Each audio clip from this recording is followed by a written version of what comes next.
एक ऐसा घर जहां रातों को चीखें सुनाई पड़ती है। एक ऐसा घर जहां आपको आपके कंधे पर किसी का ठंडा हाथ महसूस तो होगा, लेकिन दिखेगा नहीं। कहते हैं कि इन घरों में आत्माओं का वास है। विज्ञान ने चाहे जितनी तरक्की कर ली हो, लेकिन इनकी मिस्ट्रीज आज तक सॉल्व नहीं कर पाई। नमस्कार दोस्तों, मैं हूं रोहित और स्वागत करता हूं आपका RAC टीवी पर, जहां आज हम आपके लिए लेकर आए हैं दुनिया के 3 ऐसे घरों की कहानी जहां प्रेतों का बसेरा है।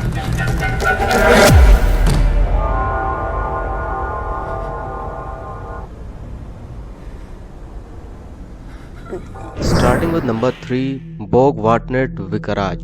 विकाराज का अर्थ होता है क्रिश्चियन पुजारियों का निवास स्थान, यानी पादरियों के रहने की जगह या घर। बोगवाटनेट विकाराज स्वीडन के मोस्ट हॉन्टेड प्लेसेस में से एक है। इसे 1876 में बनाया गया था और इससे जुड़े भूत प्रेत के किस्से 1927 में पहली बार सामने आए। जो पादरी यहाँ रहा करता था, उसने बताया कि उसके साथ अजीब अजीब घटनाएं और अजीब अजीब आवाजें सुनाई देती हैं। उसके बाद भी वहाँ जितने पादरी रहे, सबने इस बात का दावा किया कि कुछ अजीब जरूर है इस घर में, और उनके साथ भूतिया हरकतें होने का भी दावा किया।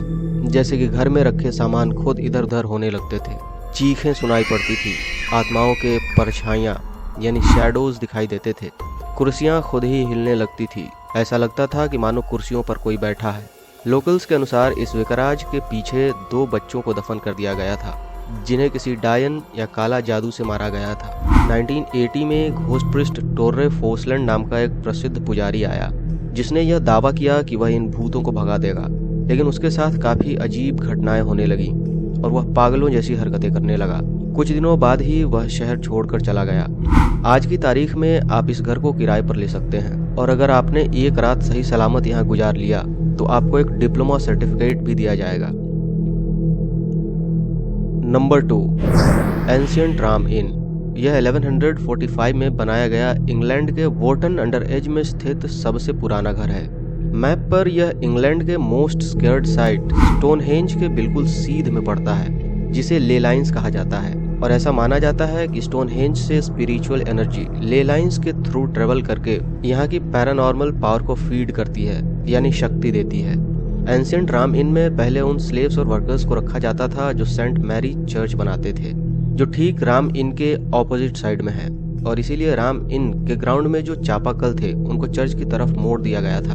और बहुत से लोग ऐसा मानते हैं कि पानी को चर्च की तरफ मोड़ने से राम इन में डार्क एनर्जी का पोर्टल खुल गया।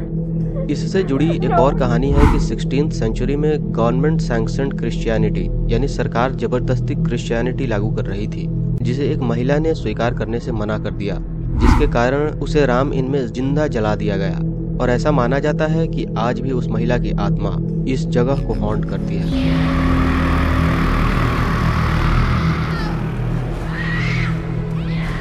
और जिस कमरे में उसे जलाया गया था, उस कमरे को द विचेस रूम कहा जाता है। 1968 में जॉन हम्पीज नाम के एक आदमी ने इस बिल्डिंग को खरीद लिया और अपना घर बनाया। लेकिन पहली रात को ही जब वह सो रहा था, किसी अदृश्य शक्ति ने, या यूं कहे तो किसी आत्मा ने, उसे बेड से खींचकर नीचे गिरा दिया।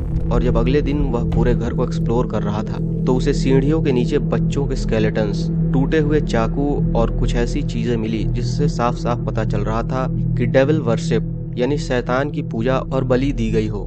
इसके बाद जॉन की बीवी और उसकी 3 बेटियों ने उस घर को छोड़ दिया, लेकिन जॉन वहीं रहा और हर रात भूतिया घटनाओं के होने का दावा करता था। 2017 में उसकी अज्ञात तरीके से मौत हो गई। Number 1, Monte Cristo Homestead. यह मैंसन ऑस्ट्रेलिया के राइवेरियन रीजन के एक छोटे से शहर जूनी में स्थित है। यह ऑस्ट्रेलिया के मोस्ट हॉन्टेड जगहों में से एक है।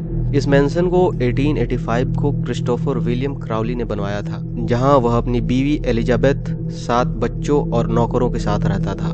वह काफी अमीर किसान था। मोंटे क्रिस्टो उस समय क्राउली फैमिली के लिए एक स्टेटस सिंबल था, जहां शहर के सबसे अमीर लोग आया करते थे। इस मैंसन का बुरा वक्त शुरू हुआ एक नौकरानी के मौत के साथ, जो दूसरी मंजिल के बालकनी से गिर के मर गई। जिस जगह पर उसके खून के निशान थे, उसे ब्लीच से साफ किया गया था, और वो ब्लीच के दाग आज तक मौजूद हैं।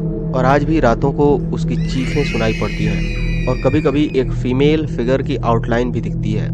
इसके कुछ दिनों बाद ही क्राउली की सबसे छोटी बेटी, जो सिर्फ 10 महीने की थी, वो भी सीढ़ियों से गिरकर मर गई। कुछ लोग ऐसा मानते हैं कि किसी ने उसे जानबूझकर सीढ़ियों से गिरा दिया था।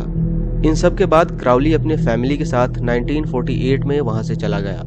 1963 में ओलिव और रेजिनल्ड रयान ने इस मैंसन को खरीद लिया, जहां अपने परिवार और बच्चों के साथ रहने लगा और दिल दहला देने वाली भूतिया घटनाएं जैसे कि चीखें सुनाई देना, किसी भूत के शैडो का दिखना उसके और उसकी फैमिली के लिए आम बात हो गई। उन्होंने यह भी दावा किया कि कभी कभी उनके कंधों पर किसी का ठंडा हाथ महसूस होता है जबकि वहां कोई नहीं होता। 1993 में रयान ने अपने इस घर को एक घोस्ट हंटिंग स्पॉट, एक डॉल म्यूजियम और एक एंटीक स्टोर में बदल दिया, जहां दुनिया भर से लोग घोस्ट हंटिंग करने आते हैं।